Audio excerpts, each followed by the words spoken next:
गिरे अखिया से लोरवा झरझर अब जहरिया बन गइल बा। गिरे अखिया से लोरवा झरझर अब जहरिया बन गइल बा। जी कैसे जिंदगिया जियल मुश्किल हो गइल बा। जी कैसे जिंदगिया जियल मुश्किल हो गइल बा। गिरे अखिया से लोरवा झरझर अब जहरिया बन गइल बा।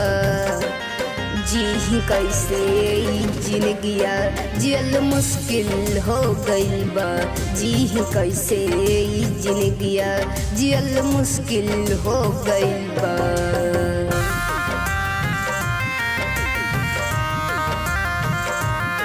Presented by Music Waves.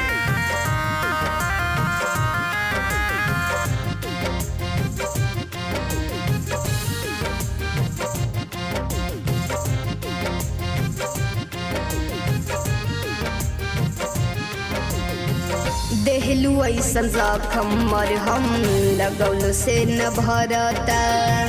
कैसे के हो प्यार करी दिलवा डरता।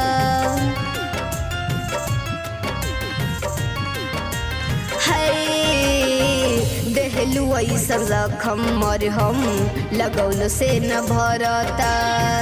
कैसे के हो प्यार करी दिलवा डरता। अब दुनिया ही दुश्मन बन गइल बा। अब दुनिया ही दुश्मन बन गइल बा। जी कैसे जिंदगिया जियल मुश्किल हो गइल बा। जी कैसे जिंदगिया जियल मुश्किल हो गइल।